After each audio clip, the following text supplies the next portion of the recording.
Hi friends, welcome to Salem Vidya's kitchen. இன்னைக்கு நம்ம என்ன வீடியோ பார்க்க போறோம்னு பாத்தீங்கன்னா சளி இருமல் இது ரெண்டுக்குமே சின்னவங்கல இருந்து பெரியவங்க வரைக்கும் குடிக்கிற கஷாயம் தான் ரெடி பண்ண போறோம். வாங்க எப்படி செய்யறதுன்னு பார்க்கலாம். இப்போ இது கூட 200 ml தண்ணி சேர்த்துடலாம்.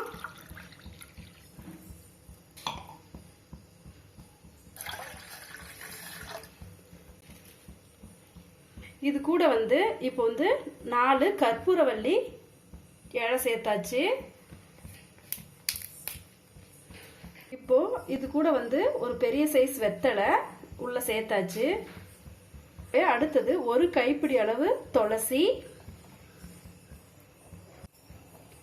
இது கூடவே ஒரு துண்டு இஞ்சி நல்லா தட்டிட்டு உள்ள சேர்த்துடலாம்.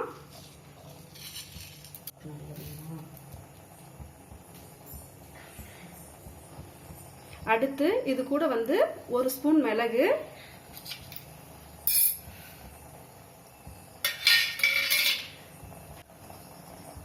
அடுத்தது கூடவே ஒரு ஸ்பூன் ஜீரகம்.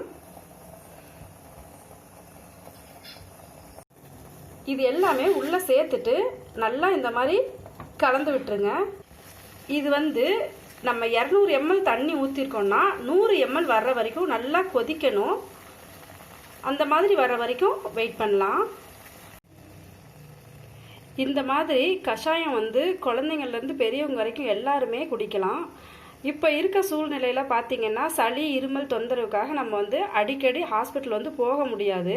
இது மாதிரி கஷாயம் போட்டு காலையில் ஒரு வேளை, நைட்டு படுக்கும்போது ஒரு வேளைக்கு குடிச்சிட்டு நம்ம படுத்தோம்னா இது சளி இருமல் தொந்தரவு இருக்கவங்களுக்கு குடிச்சிங்கன்னா நல்ல மருந்து, நல்லா கேட்கும். அதனால் இந்த மாதிரி நீங்கள் கண்டிப்பாக உங்கள் வீட்டில் ட்ரை பண்ணி பாருங்கள்.